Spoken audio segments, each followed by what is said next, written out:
Hello viewers, today we are going to discuss about a exose monophosphate shunt pathway, which is also called as in short form HMP shunt pathway. The synonym of this pathway is also known as pentose phosphate pathway or PPP, or directive direct oxidative pathway of glucose.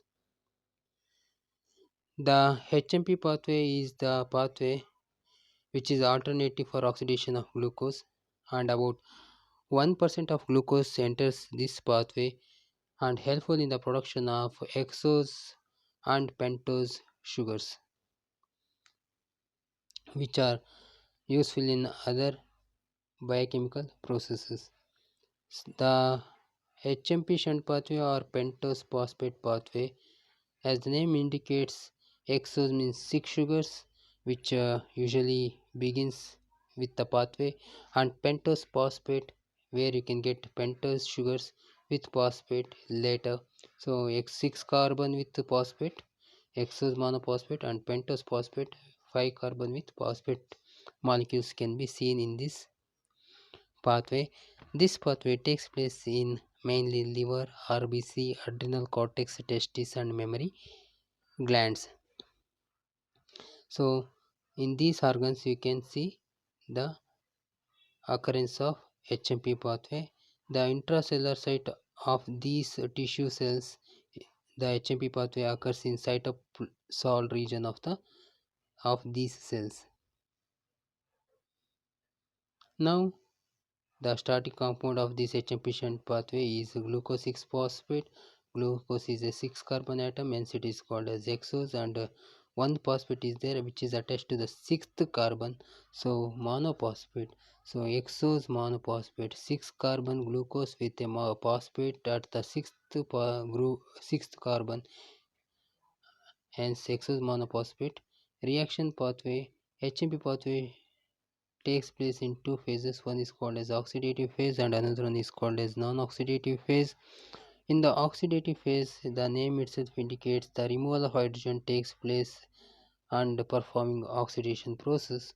In this oxidative phase, the glucose 6 phosphate is oxidatively decarboxylated to ribulose, not ribose, ribulose 5 phosphate with production of two molecules. Glucose 6 phosphate, as you can see in the pathway, is getting converted to 6-phosphogluconate. NADP is converted to NADPH. NADP, later you can see after the arrow mark of NADP next to the P you can see H.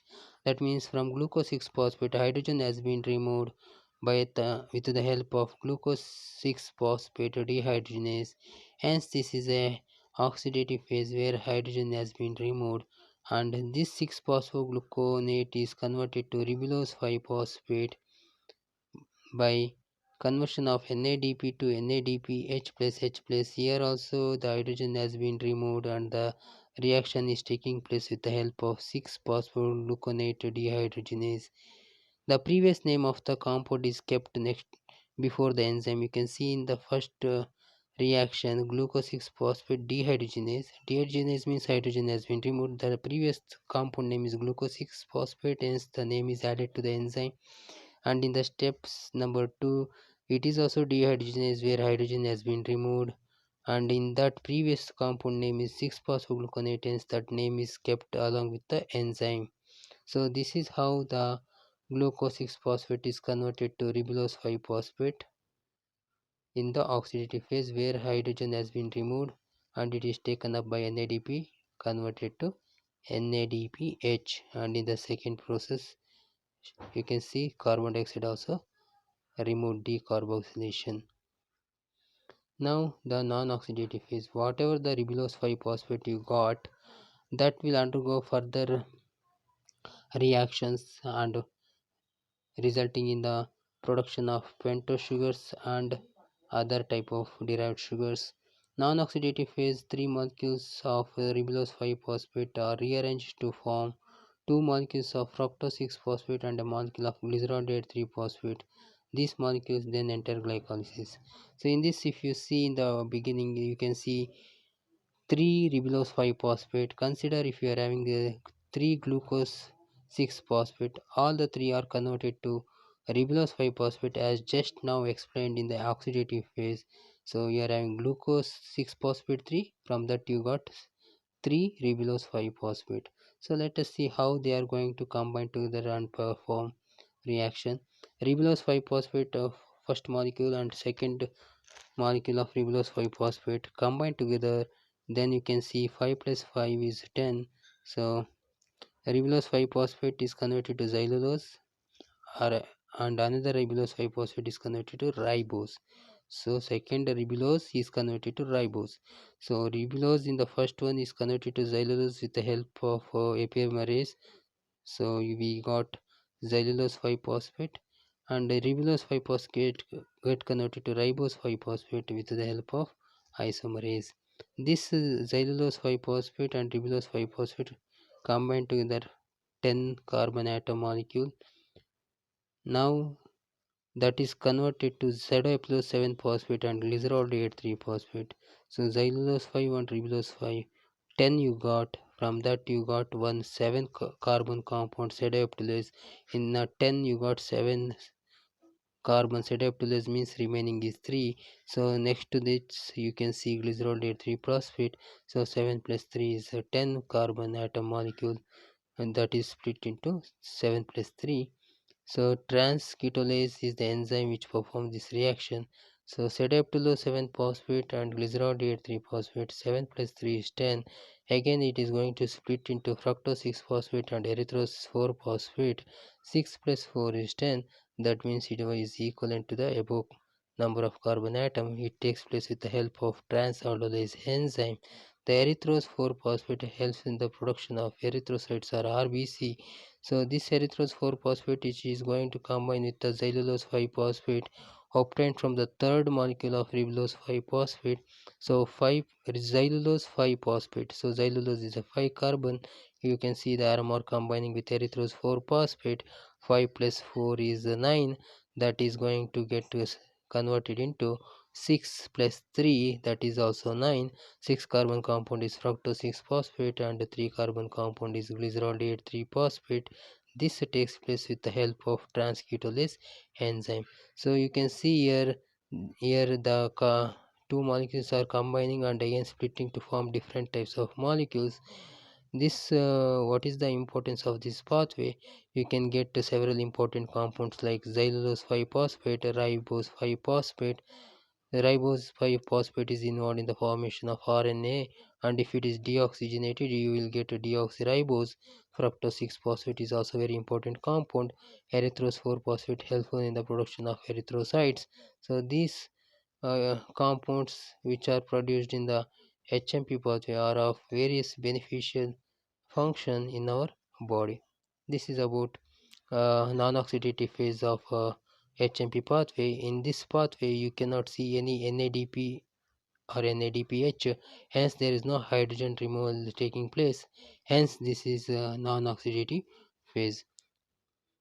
Now if we go through the significance of HMP pathway, HMP pathway is a very important pathway because it helps in the production of NADPH, which is having various other functions like number 1, NADPH is needed for the synthesis of fatty acids, cholesterol and steroid hormones in our body. And in the RBCs, NADPH protects the RBC's membrane against hemolysis, thereby protecting the red blood cells, and it helps in the provision of ribose 5-phosphate. The ribose 5-phosphate is very important for the synthesis of nucleotides in the nucleic acid metabolism. So this is about HMP shunt pathway, which is an alternative pathway of glycolysis. Now we are going for next topic called as glucose tolerance test. Glucose tolerance test is what is this test and why it is done, what is the importance of this test. Before beginning with this, if you can come across the blood glucose level, we are having a hypoglycemia, less blood glucose level, and hyperglycemia, increased blood glucose level. Whenever a person is having increased blood glucose level or any abnormal glucose level in the body, there may be several reasons for the abnormal glucose level in the body. To find out the particular reason for this, you have to do glucose tolerance test. That will give a clear idea of the reason behind the increased glucose level in the body. So let us see the definition. Glucose tolerance test, or GTT, is a test to measure the capacity of the body to dispose of an additional load of glucose entering into the body. So if any extra glucose enters into the body, how our body is going to react, and how it is going to maintain it, that is going to be estimated by glucose tolerance test. Glucose tolerance test is usually performed in the diagnosis of doubtful cases of diabetic mellitus. There are several causes or reasons for hyperglycemia or diabetic. Also there are several types. So to know the particular type of the hyperglycemia or diabetic mellitus, we have to perform glucose tolerance test. How this test has to be performed? There is a procedure for this test. The procedure for glucose tolerance test is: the patient is instructed to have a good carbohydrate diet for 3 days prior to the test, and patient is starved overnight. Before the 3 days of the test, the person should be in a normal diet, and he should have a good carbohydrate diet, because most of the carbohydrate glucose is obtained from the carbohydrate. And then before the test, you should have 12 hours of fasting or starvation. After this, in the morning, the sample of blood and urine is collected in the fasting condition. So blood sample and also urine sample is collected in the fasting condition. Then the patient is given glucose load. So the person is given the uh, quantity, a particular quantity of glucose, about 75 grams of glucose dissolved in water in a glass is provided for the patient, and he is going to consume it. And then the blood and urine samples are collected at the intervals of half an hour for the next 2.5 hours. Once the glucose has been taken at the intervals of 30, 60, 90, 120 and 150 minutes, then these both blood and urine sample collected at these time intervals, we are going to estimate the glucose level. The plasma glucose level is estimated quantitatively in all the blood samples. A graph is plotted with plasma glucose values on a y-axis and time on the x-axis.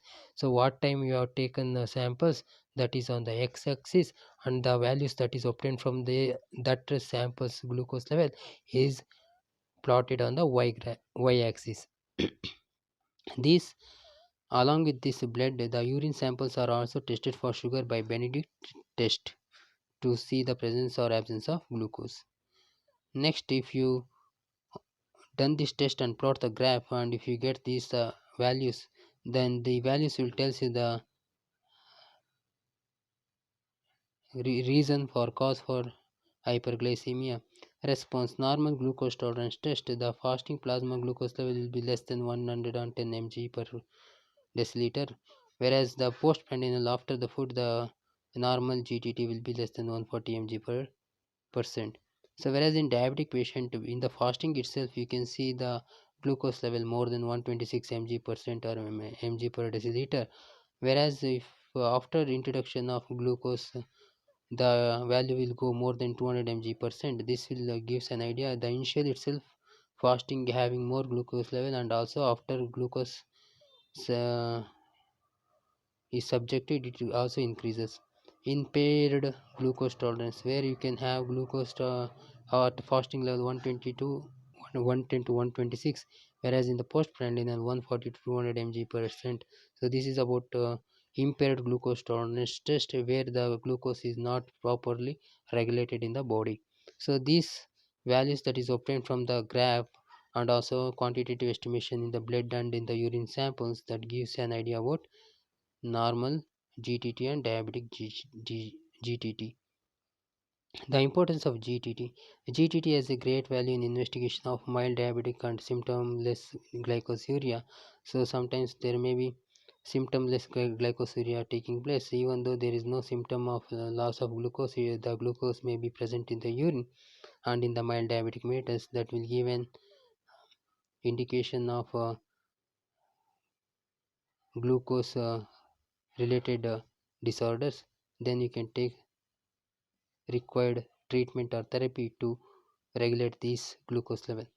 And GTT may also provide useful information in some endocrine disorders, as some hormones related endocrine secretion problems are detected by glucose tolerance test. Hence, glucose tolerance test is very important in also knowing the renal glycosuria, gestational glycosuria, type 1 diabetes, type 2 diabetes, and different types of diabetes and hyperglycemia are estimated by glucose tolerance test. Thank you.